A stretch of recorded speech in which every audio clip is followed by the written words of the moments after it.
Welcome to Umpqua River Outdoors Podcast. I'm your host Hunter, and this is also our host Nick. And today we're going to be talking about our weekend and some return visitors we got on the trail camera. And by return visitors, I mean the one return visitor that we've got. We're going to be talking a little bit about fishing and our gear setup on our bows. So, we went to a bow shootout in Myrtle Creek, Oregon, and it went as expected, better than last month's bow shoot. I lost an arrow on a madrone. I ranged it at 30, Nick ranged it at 35, so I ended up shooting 35 and went clear over the top of it and ended up hitting a madrone, and I must have had a bad arrow because it was a brand new arrow. Brand new Easton 6.5 millimeter, and as soon as it hit the tree, it just exploded and splintered off in every which direction. And then after he hits, I go, oh yeah, that's right. I have to adjust for the elevation, which told me the elevation. Yeah, so I left that part out. his range finder, it'll tell you how far it is, and then it'll also tell him the measurement to adjust to.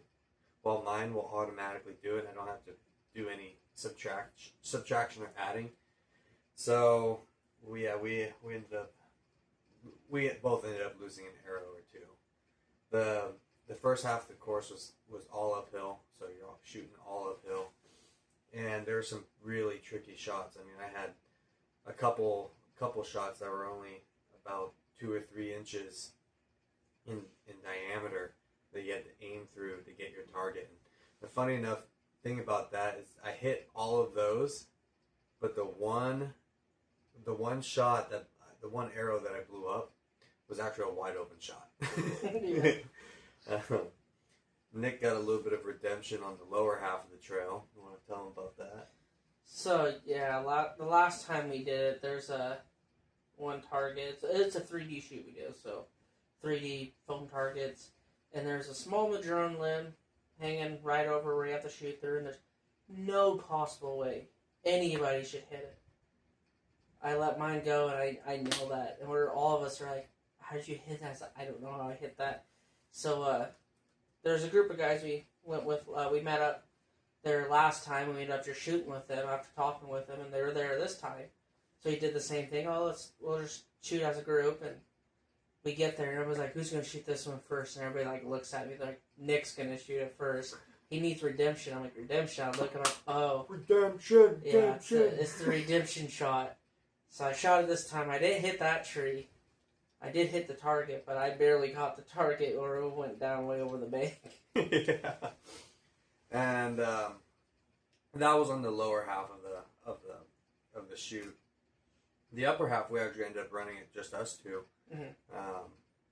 Which was pretty amazing. I have some videos posted right now of some of the other some targets that we were shooting posted, and the upper course was fun, but it made me realize that I need to start walking and hiking more, because I am not in hunting shape right now at all, especially if we're going to be elk hunting. Deer hunting, it might be a little bit different. You just got to worry about being a pack mule, which is part of what I trained for. I had my pack on for the entire upper course, and I took it off for the lower course because it got a lot warmer. Yeah. As you can see, I'm wearing camo. This is the gear that I'm going to be running for first season. Even though I had to find a shirt, not a sweatshirt, with this camo, because this sweatshirt makes it a little bit too warm. This is 60% cotton, 40% polyester, which is nice because it's breathable. If there's a breeze, it goes right through and you can feel it. But if there isn't a breeze, you're just baking in this thing. Yeah.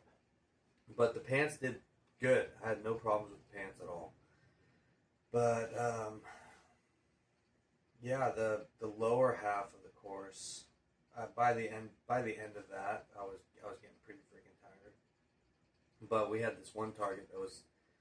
It was originally, they have this course set up for it to be a 60-yard shot, and we ended up backing it out up to 80 yards, and my pins are only set. I'm only set up to 50 yards, and so I had a couple trial arrows to lob down at it, and my first arrow actually hit it in the knee, so I just adjusted for that. And I got one heart shot or a double lung shot, and 2 neck shots, and then a spine shot.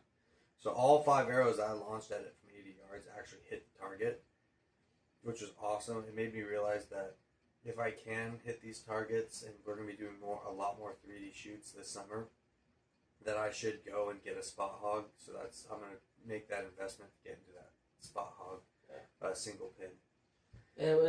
It's nice going to these shoots too, because like me knowing, I knew there was like one in the no-tie area of Oregon, Allegheny, which I've done that one. We plan on doing that one this year, and then Myrtle Creek. Now I've shot Myrtle Creek and Allegheny, and I knew of a couple of more, but then you talk to these other people, and they're just telling us all over the place where there's some. So we're hoping to get a lot more in this year, and it'll help us get the practice. Yeah, I guess there's another one coming up this weekend in Lebanon. I haven't been able to find any information about it, but allegedly there's one this coming Sunday, and I plan on hitting it. Either that or scouting more, one of the two, either or, unless you're busy. But I think it would be really nice to get into another shoot, especially after sighting in a spot hog. Yeah. And I'm also going to be upping my poundage up to 75 pounds instead of 70, which the adjustment from 65 to 70 was pretty surprising to me. It took me a couple weeks getting used to pulling back 70 pounds. And now that I feel comfortable pulling back 70 pounds, I'm going to jump up again into 75 next weekend. Not this weekend. Then we wanted to talk a little bit about the trail camera that we're running. I have a Wild Game Innovations Terra XT, I believe it's what it's called. It's a cell cam, and these cell cams, I believe, are on the economy level of cell cams. It's a good starter cell cam. It takes 24 megapixel pictures, and its timing is pretty good. It takes about 2 or 3 seconds to actually take the photo, but overall that's not too bad. Their trigger timing, I believe, it says on the box is less than a second, but it's not. And that's okay. It's not like we're in dire need right now. We're not getting anything running through there. It's their feeding ground.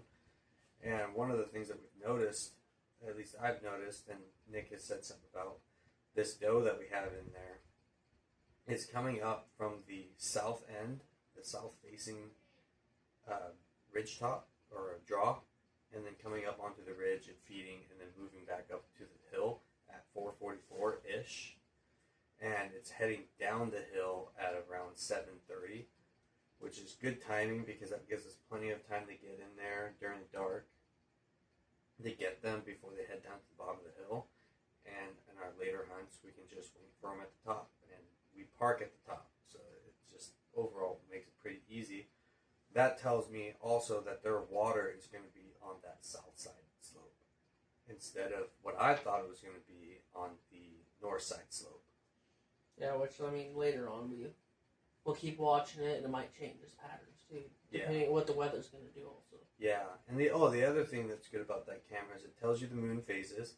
So in the pictures that it sends you, it'll actually show you what the moon is doing at that time, and you can look at the wind direction and the temperature that the picture was taken at. So it gives you all of the information that you need to know for your hunt, as long as you're tracking that, you know. And I keep all the photos of when I get a deer on there, of what's going on with the weather, so we know what to look for come summer, even though the weather's going to be completely different. It's going to be a lot drier, and we're not going to get that humidity, especially here in this area. It gets pretty dry. Even though we're in the valley where we are, it's still a lot like a high desert. Mm-hmm. which is why I'm running a sagebrush camo, because it's going to be that lighter color. Now into our later hunt, I'm going to be running a darker camo, more like I got my bag right here. More like a real tree. A real tree camo. And I want to talk a little bit about our bow setups. We briefly went with the cams too. I mean, yeah, it's not a paid sponsor or anything, but it's a good economy starter type one. Yeah. There's pros and cons to them all, but like one thing I liked about it is he has it set up, but he could share it to me, and I have the app, so I can go look at the cameras too. I don't get as many options with it, but I can still look at pictures, and then it actually tracks us. So when he goes somewhere and he says, "Hey, if you can get a hold of me, I don't know where I'm at," I can pull that up and be like, "Oh, you're right here," and I can go right to him. Vice versa, he can see me on it. Mm-hmm. If I get an animal, say if we go out together and we get split up, I say, "Yeah, I went this way." He can look at the camera and go, "I know exactly where you're at. I can head to you," and we can see, and you can see yourself on it too, I believe. Yeah. So then, like, if you need to find a roadway, it's like, okay, I need to go this way to it. That Hunt Smart app, it's amazing, and I believe that's a specific app for Wild Game Innovations, which is Wild Game Innovations is just a sister company to an outdoor company that's based out of Texas, and they do all sorts of stuff. They do camos, tree stands, feeders, all of it. I mean, you name it, they got it. They have around 21 different companies that they run out of their outdoors company, and Wild Game Innovations is their lower end cell cam production line. And with their app Hunt Smart, it shares my location with Nick and Nick's location with me if I share the camera with him. So it automatically pops us up on our map view, so we know where we are. So when we're out hunting, that's something that I think Onyx should do, honestly, because I use Onyx a lot, and you can, seeing each other's location, knowing where we're at in our hunt makes it to where, one, we're not going to run into each other on our individual hunts because we're going to be hunting the same unit, and if I or him shoot something, I can just send him a text, "Hey, come to my location," and he can pull up that map view and be right there on me. And I think that little feature that they did with that is amazing. I've looked into the Tacticam apps that they have. Their app is called Reveal, and I don't know if they do that, but it looks like they do. And that's another camera that I want to invest in, because they have options for, if you get multiple cams, that the monthly plan for the cell cams is cheaper, and I think that's pretty great. Unfortunately, what I've noticed with Wild Game is that they don't do that. So their unlimited golden membership for Wild Game Innovations is around $13 a camera, which is unlimited pictures, videos, on demand, all of that stuff. And I think that's pretty great, but I would like it to be cheaper if I have multiple cameras, and that's why I'm going to switch to the Reveal. I'm going to keep my camera that I have with Wild Game because I already have it and I'm already paying for it, so I might as well keep that. But I'm going to make the switch over to Reveal Ultra for that future sites that we're going to go put trail cameras. Not only that, is that the Reveal Ultra also has active GPS even if the battery dies. So God forbid, but if it gets stolen, you can go and look and find where your camera is, even if someone has it. They take the batteries out, whatever, you can still see where your camera is. Or if it's out in the field and the battery's out, you don't have a solar panel for it, you know exactly where it is. Don't forget where you put your cameras. And like us, we're only going to be running 2 or 3 cameras. It's unlikely that we're going to forget, but stuff happens because you're keeping them out there. But that's where, like, we use Onyx too. That comes in where you can put a pin on Onyx. I got a camera right here, so then we know exactly where it's at. Yeah, and I'm gonna just talk a little bit about Onyx. I love Onyx. I have a bunch of white pins that I have set to go scout, and a couple green ones that we should hunt this area. And you can even, if you have your membership with Onyx, you can even put in, there's a gate here, so you have to walk in, or don't drive down this road because it's gated, which my grandpa and I found out the hard way. We drive in an old road, what is that hill called? Oh, Gallagher Canyon. Gallagher Canyon. My grandpa, his entire life, he said that road was open all the way through to the very end, and then... Which I think it was at least 15, 20 years ago. I remember going through with my dad and my brother, and now you said it was locked up. Yeah, this year they put in it was either this year or last year, they put in a gate on a BLM road.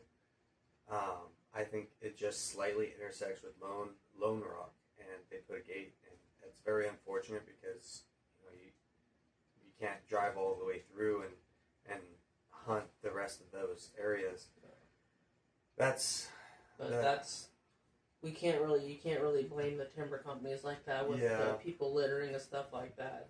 Unfortunately, we have a big problem with people littering in our BLM properties and our private timber.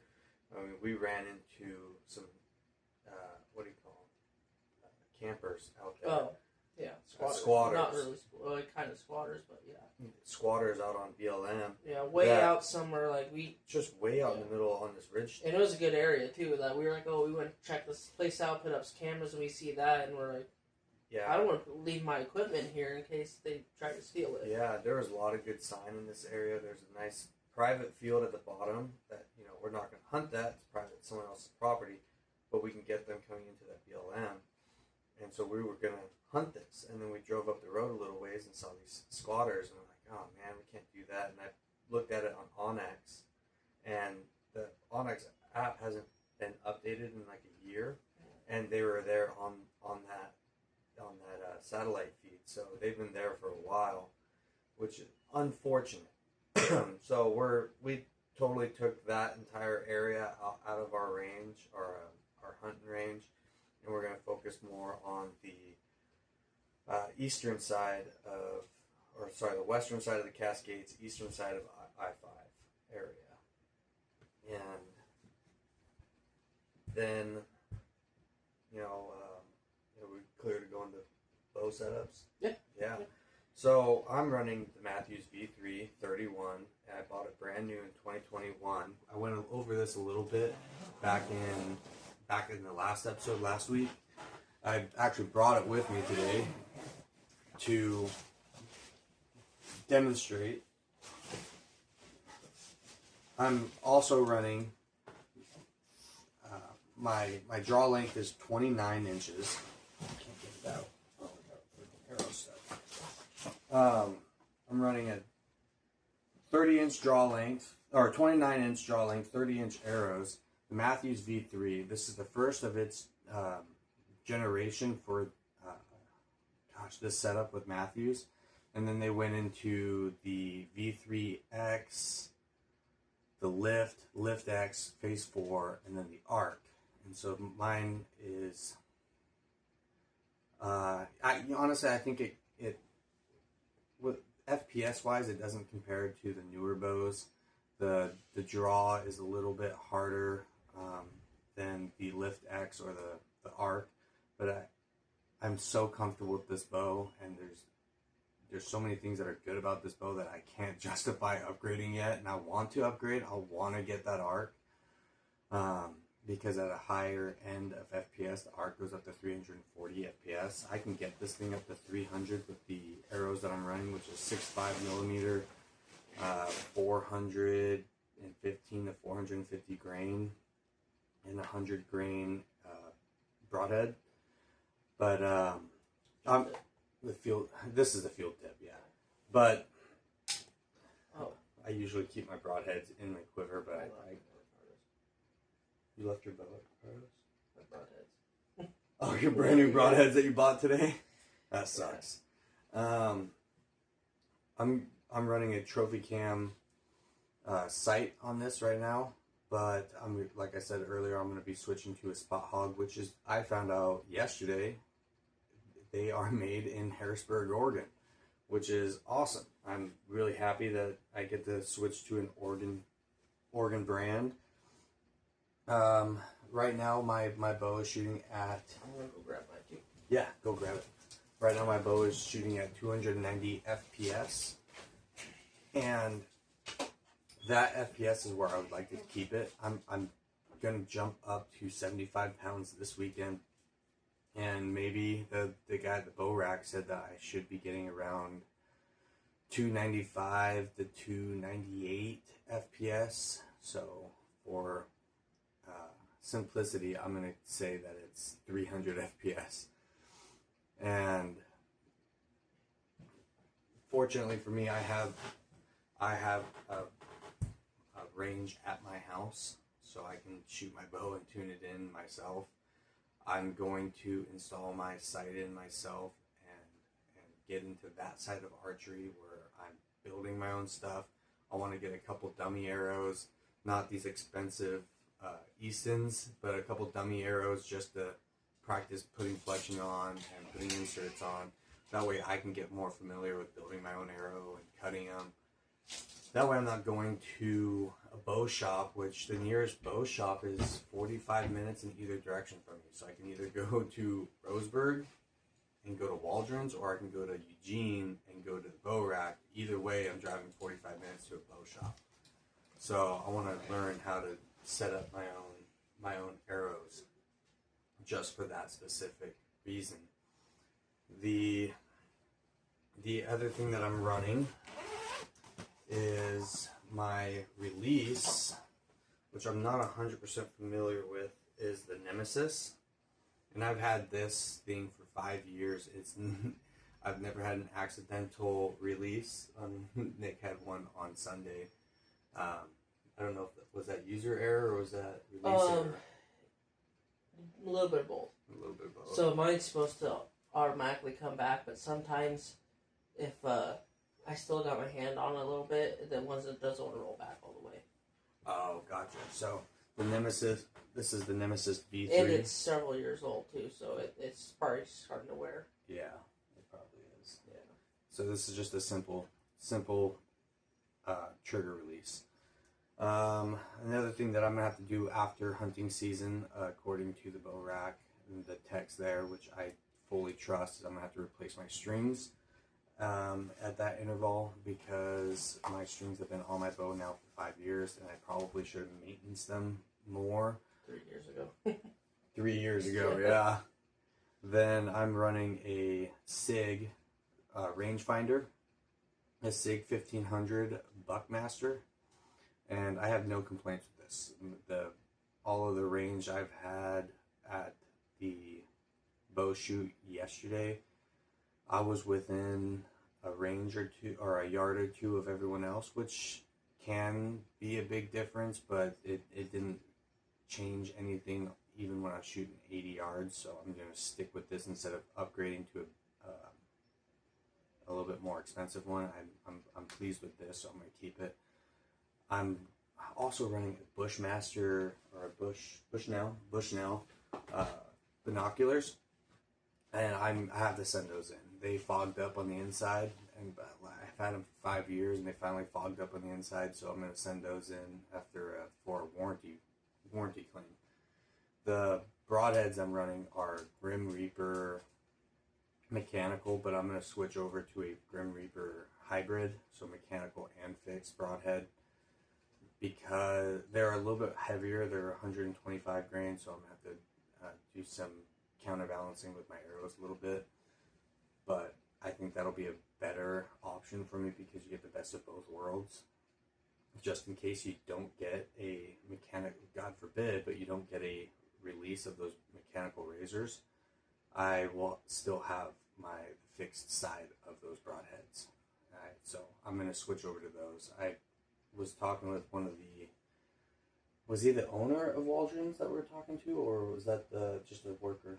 I think he just pretty much runs the bow side. Okay, so the guy that runs the bow side at Waldron's was telling me there's not a whole lot of negative things to the Grim Reapers, but there are some, and some people just don't like the way that they open up, the front facing open up, instead of they hit a trigger and then open up this way. Mine open up this way. That's the best way I can explain that. Yeah. He said that is a little bit of a downside, but I'm gonna stick with him for this season and make that judgment call for myself. Yeah. You want to run through your bow setup? Yeah, mine's way different. So I've got what I use. It's a Bear Archery Attitude. He had bought brand new. I bought mine used. It was a thing. One of our friends, he's the first one to get a bow. He had a PSC, and just hanging out one day, we went and shot him. Like, this is actually really fun. I like to get one. But I didn't know how much I'd be into it. We said, I think, first episode, I'm traditionally rifle hunting. So, at first it would just be something to do, plank around with, and do like the bow shoots and stuff like that. And I've kind of gotten into it more. I've got no complaints on it. I mean, it is older. I think the production years was 14 to 15. Other than that, it's been a good bow. My goal this year is if I do shoot something with it, I do plan on upgrading to either like a Matthews or a Hoyt, somewhere in there. But so mine's got it's the Bear stabilizers, Trophy Ridge sight on it. These are companies that are actually owned by Bear. And then for my release, I use a Scott Archery Ghost. Really no complaints with it. So like yours is the clamshell style. Clamshell, yeah. Yeah, so he's got what's called the clamshell style release. Mine is just regular hook style release. What I do like about it though is when it is on, it can actually, it's right there, it'll just hold, or it can lock down. So like when you're done shooting, you just flip it, and then you can have it dangle, or you flip it up to your hand. Like I said, it's a little bit older, so when you do release it, it's supposed to come up, and then go back down, and lock back in. But right there, it didn't latch all the way down, so it does that. Or it does a half lock, so when you go to pull back, it'll actually release. That's about the only complaint I have with it. Other than that, it's been a great release. I like it. I used to have a clamshell before this. I believe it was a True Fire. First shoot I went with it, it fell apart. Didn't even know we were walking to the next target, and went to go up, and nothing was there, and we could not find the parts for it. As far as arrows, I just switched mine up. So I actually have my old ones right here. I've been shooting the Vital Impacts. They're made by Easton, sold at Sportsman's Warehouse. So this is one of my originals I had. It's I believe 400 spine. I don't know what was on it. But I switched up to a 340, and it seems to be shooting a lot better. Right now, I think I'm at 60 pounds. I'm planning on going up to 70. And I am going to change up to the 6.5 Eastons. But I think I'm keeping 340 spline. Because I've had no complaints with these arrows. I've shot the Vital Impacts a few times. I mainly buy them. They're a cheaper option. And then they're made by Easton. So they have that same quality as Easton. Yeah. I think my brother's got as far as the bow, I believe mine's the first generation. Now they're up to the Vast. And I think it's the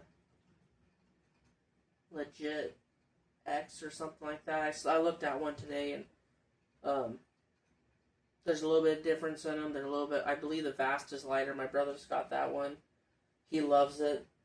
Nice thing about like this one, or if you're looking for an entry level type bow and don't want to spend $1,500, yeah, you don't want to spend that money on a flagship bow because you're just getting into archery. Yeah. Or you simply don't have the money. You want to get that mid-range price bow. Yeah. Which these are good, like intermediate beginners from my reading. Bear's a well-known name. It used to be one of the ones to have from the founder is Fred Bear. But the Vast right now, my brother sent me a link because somebody at the bow shoot's been looking at a Bear, I think Legit, for his kid. And I asked my brother, he's like, I have a Vast, sent me information. You can get him right now. He got his actually at Walmart. People might knock that being Walmart, but I can go to a bow shop and buy the same thing. Yeah. But it's called the RTH Ready to Hunt. So like his and the one he sent me right now on sale, I think it was eBay, $297 for a setup. You get the bow, 6 arrows, set up ready to go with your field tips, a release, a arm guard, the sight. It's pretty much you can buy it, go out and start hunting with it. You gotta get it set up, but it's previously set up. You got everything there to go out with it. Yeah, you still have to personalize it to you. Yeah, but that's the nice thing about if you want to go with the cheaper option with the bears is a lot of them come with the sights and everything on it. You don't have to go out and spend that extra money on them. Yeah. Yeah, and so what is your draw length and what are the arrow lengths that you're running? So my arrow length, I think it's on here. No, let me see your arrow. Actually.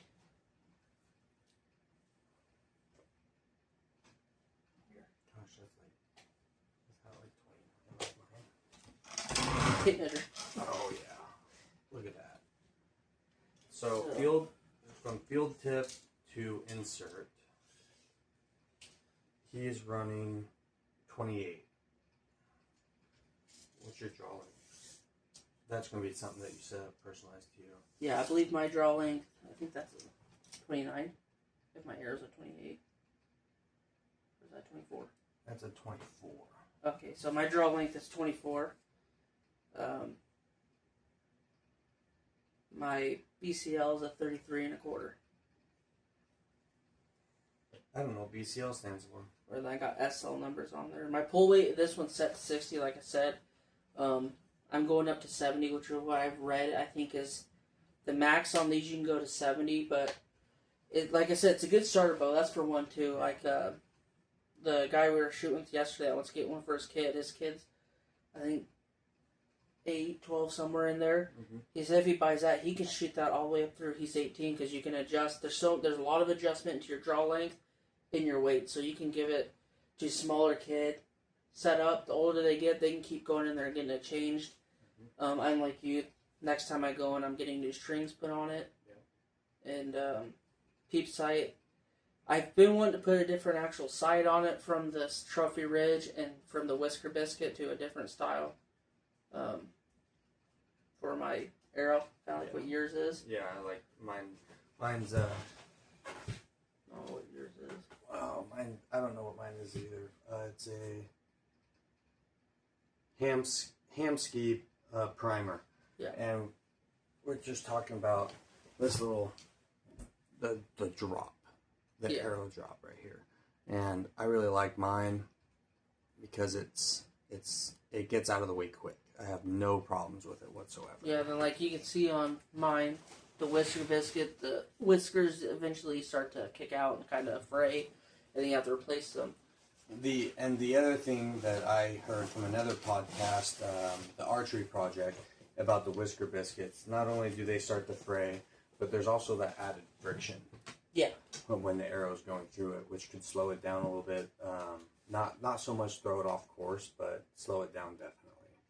Yeah, but like I've been trying to do that and justify putting those parts on there. But if I'm looking at getting a new bow, I think I'll wait till then and just use what I have for right now. Yeah, you know, this is your first archery season. This is hopefully my first archery season getting something. You know, I spent an entire paycheck just getting this bow and setting it up, and not even knowing if I like archery or not. I spent a total of $2,500 to set my bow up to date. Mine I bought at a pawn shop. It was the nicest looking one there too. I didn't really know much about bows, but it was priced at like $260 or something. It wasn't very much, so I ended up buying that, and I had to buy like my quiver. I think my quiver, arrows, and a release. So I think all together maybe spent $400 on it. Oh yeah, that's not bad at all. That's a great starter. I said, I'm starting with it, so I didn't want to dump a lot of money into it. Figure out if you like it or not. Yeah. Well, me on the other hand, you know, I spent that money and I'll never get that back because one, I'm not going to get rid of my bow. I thoroughly enjoy archery. I didn't know that at the beginning, but I did know it after about 2 months of drawing that back and going out there my first hunt and just walking the woods. Because when I was rifle hunting, I would pull up to a landing and I would just sit up there and scout, and I didn't get that strong interaction in the woods that I get with a bow. And that's what I fell in love with when it came to hunting, is getting out there and just being a part of the woods. It's just you, your friends, and the brush. And so archery really brought that passion into hunting for me. And that's what I'm going to run. I won't go back to rifle hunting because I enjoy what I do with archery. Like I went as far as selling my rifle even, which I don't recommend selling your rifle because you will miss it. I do miss my rifle. Yeah. But I miss it just for shooting. But my rifle was a 300 Ultramag, and shooting that thing was like, it was, you know, every time you pulled the trigger, that was $7 shooting down range that you're not going to get back.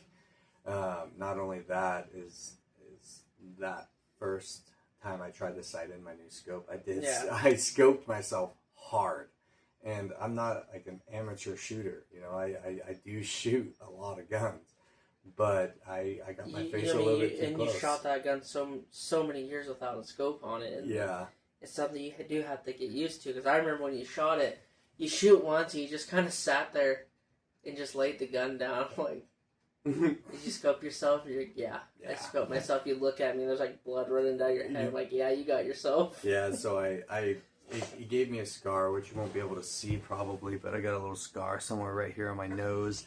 But I had the ring. And, I was running a Vortex on it, and I love that scope. It was an amazing scope. It was 52 millimeter on the far end of the scope. I don't know what the barrel end of the scope. It had great visuals. So I'm kicking myself a little bit for selling that, but I've had guns stolen and never seen them again. Yeah, same here. But then the rest of my setup, my binos, I'm running Vortex Diamondback HDs. I originally had just regular Diamondbacks, and they I sent them in for warranty work because I lost part of my eye relief, and when they sent it back, they just basically told me it's a discontinued model, and they had found some hair cracks in where your straps go because the binos was all one piece. Well, so they sent me the newest version of them where they fixed that and they went with metal, and I really like them. I think you used them. You said you like. Oh yeah, I did. Them. Yeah. We were out scouting, and this was last weekend even. Yeah. And I picked up his binos, and I loved them. They were so clear. Yeah. It felt and the like ones you had were barred. The barred ones, he had barred my brother-in-law's, and his were identical to my old one, so he got to see the comparison from their old version to their new version of what they are. Yeah, the new ones were great. I can tell you what they are, actually. It felt like they had a stabilizer in them. When you hold up, you didn't have all that shake at long distances, which is something I'm going to have to spend some flagship money in to get a nice pair of binoculars, which is a staple for hunting, especially when you're scouting. Yeah. So the ones I have are a 10 by 42. I will say one thing about Vortex. Great warranty. You just go online, fill it out, send it off, and they'll keep you step by step through it. They have a really cool program to where they'll ask you if there's something sentimental about it. So if you got those from like your grandfather or something, you don't want it. They'll do everything in their power to try to repair them to where you can keep them. I'm not sure if it's one of those things they can't repair. They'll still send you the old ones just to have them. Mm-hmm. But so far, their warranty work, they were quick about it. I was really happy with it. Yeah, the longest process is filling out the paperwork and sending it in. The shipping, really. Yeah, like they told me when they got there, they called me and asked me information on it, and then they emailed me when it shipped back out to my house. Yeah. So let's change gears into fishing. Yeah, fishing season is in full effect. They're seeing steelhead all up and down the Umpqua River right now. The Mackenzie River should be getting some Chinook in, which that's my fishing grounds. I fished Mackenzie up by the Lieberg Dam. I won't give you my specific fishing spots because to access them, you have to access them either by river or through private property. And the private property, fortunately, I have access to. But I haven't caught a Chinook in like 4 or 5 years. I'm eager to do it. I am a bigger fisherman than I am a hunter. But I am yet to catch a steelhead, which is unfortunate, and I found out doing some research that the only difference between a regular trout and a steelhead, because a steelhead is a trout, is the fact that a steelhead goes to the river or the ocean. That is the only difference. And I was like, oh, okay, they just have that extra room to grow bigger. It really is what it is. Right now, do you know any more information about the umpqua? I know in the South Umpqua right now, down by Canyonville, they're working on Stanton Park, but from what I'm reading, they are catching them from off the shore or even in drift boat. Main Umpqua, they're getting pretty good there, and I think they said the coho, they're catching good on the main. Oh, nice. North Umpqua, there wasn't much information on that one. Unfortunately, with the North Umpqua, the Archer Creek fire, we had a few years burning up the hatchery, so it's been real slim on the fishing up there. They're still bouncing back. Yeah, I fortunately got to fish it a couple months before the fire, and we caught them. That's the last time I caught a steelhead up there. Yeah, and for specification-wise, we are fishing the reel and lure side of the umpqua. If you keep going upriver, there is fly fishing only, which I believe I read is world-class fly fishing up there. And yeah, the McKenzie's the same way.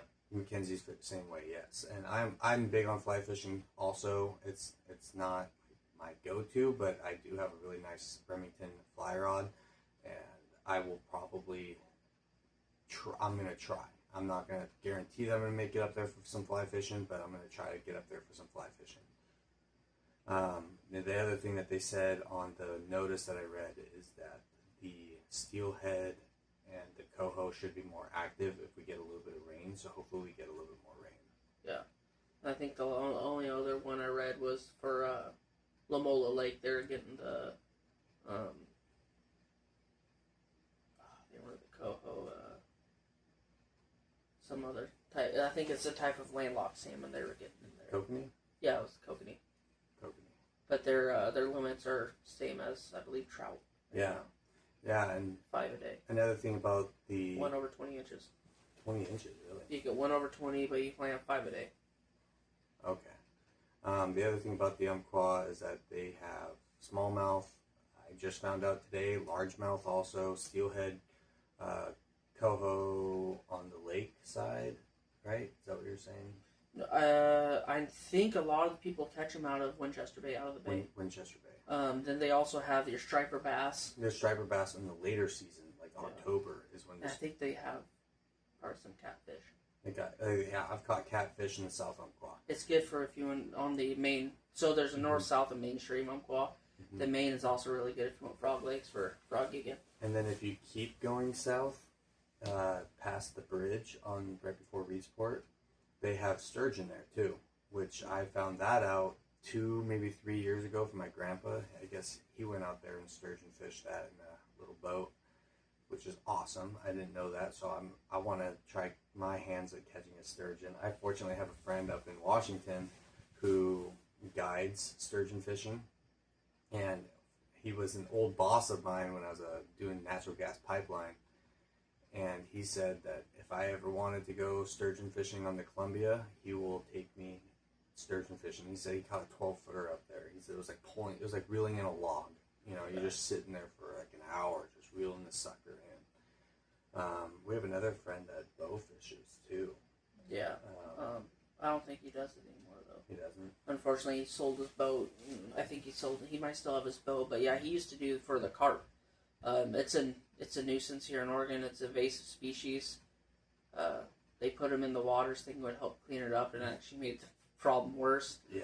But yeah, he had a john boat with a deck on the front with spotlights, because you can actually do bow fishing at night. And he did the Umatilla River and the Columbia River, and he would do actual bow fishing tournaments. I believe he was the president on the bow fishing things, but he got some hogs. He sent us pictures of. That's pretty cool. I know that in Oregon, the regulations for night fishing are specific to the river.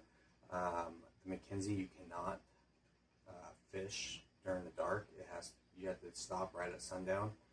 I don't know about the Willamette, but the Umpqua, at least the South Umpqua, you can night fish, and that's how I caught my catfish. I think you can on the main too for.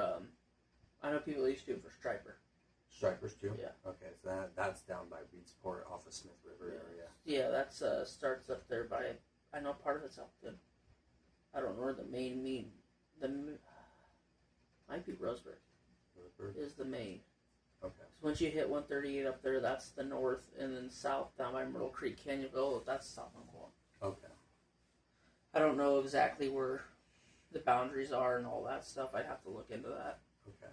Well, that'll be something that we educate ourselves on and inform you guys about. And then I plan on myself doing some ocean fishing. Like charter? I'd like to do some charter. Or what I've done before, I don't know if you've done it, is surf perch. I don't know what that is. So it's off the beach.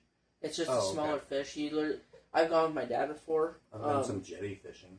Yeah, so you actually just go off the beach, and there's certain times that you want to do it during the tide, but if you get sea lions and stuff, just usually you don't fish because they run it all off, but they don't put up a fight. It's a weird thing. You'll just like be sitting there, you start reeling in, and there's a fish on the end of your line. You're like, oh, I caught one. That's strange. I've been deep sea fishing once. I believe we were 8 miles off the coast. This was it was my 15th birthday. It was my birthday present. And for instance, I am not a boat fan. I don't like boats. I don't like the ocean. It's not my thing. It was kind of more of a joke on me to go out deep sea fishing because both my father and my uncle know I don't like boats or the ocean. So for my 15th birthday, they bought me a deep sea fishing, and I got sick. I didn't throw up, but I got sick, and the entire way back into shore, I was asleep on the deck. And on our way out, we hit a big wave, and the front of the boat just dove down, and I was standing on the front of the boat, and it launched me. I was holding onto the railing on the side of the boat, and people were pulling me in, and it's not something that I look forward to, but I would do it again. And big hopes for future. Once I get better at archery, I would like to go to Alaska and do some grizzly bear hunting, because that is the only state in the United States that allows grizzly bear hunting for open or general tags or controlled tags. Unfortunately, Montana, which is another state that has pretty decent sized grizzly bears, they are considered endangered. So Alaska is the option if you want to go do some grizzly bear hunting. I know every year there's a tradition in Alaska off of an island to go out and they do what they call population control on the grizzly bears. I think that would be awesome to get into and try out. But overall, I'd be happy with any hunt outside of Oregon. I've done Montana hunting and I've done Oklahoma hunting, and I tried Arizona hunting, but it's just too hot in Arizona for me. I'm not a desert person. Like I live in a high desert right now, and even then during the summer, that's a little bit too much for me. Yeah. So then that's another thing with it's Umpqua River Outdoors. Named it after the river nearest the Umpqua. It actually used to be a sister company to or group, so our page or whatever, to our friend who used to do the bow fishing. His was Columbia River Outdoors. You can actually see his stuff on YouTube, also with his carp fishing. Yeah. So to break that down, Umpqua. This podcast is Umpqua Outdoors Podcast, but I call it Umpqua River Outdoors Podcast as a feed off of his Instagram and his YouTube channel, Umpqua River Outdoors. Not much on the YouTube right now. I need to take the time to take videos. We do have an Instagram page. It's Umpqua River Outdoors. With that though, that's another thing with just we put outdoors, not hunting, not fishing. As you'll see, we'll have I have a side-by-side. He used to have a dirt bike. Yeah. And Oregon's great for the sand dunes. Yeah. So we got sand dune stuff on there with side-by-side stuff like that. I'm currently building a rock crawler, 94 Toyota pickup. My brother-in-law's got a 1980 Toyota. So we'll have videos of us up in the mud and doing stuff. Or what the town of Myrtle Creek has during a Summerfest is a rock crawl competition. So we'll have videos of us doing that. Unfortunately, we made it like 10 feet last year, and I snapped both front burr fields. So it was a lot of fun. So that was actually my first rock crawl, and I got to be his passenger in that, and it was everything I kind of expected it to be. Yeah. It was a little bit terrifying, a lot of adrenaline, but also a lot of fun. Yeah, and we were literally up till that morning working on all of our trucks, just getting them ready for that. The weekend before I came over and he was like, hey, you should run this with me. And I was like, all right, absolutely. And I called him the morning of. I was like, hey, what time should I be there? He's like, I might not be able to compete because I can't get my brakes to stop leaking. And I was like, I'm on my way right now. I'm a 45-minute drive away. I'll be there. And so I got there, and we slapped together his brakes. We had to cut some junctions out and just put the brake lines together just to get it to where they wouldn't leak. We didn't have brakes, but it is a manual. Yeah. Kind of had brakes. That's one of the things when they do a tech inspection. You got brakes? Well, they don't leak. I mean, there's like, does it stop? For the most part, okay, you're fine to go. we can get it to stop with some rocks. Yeah.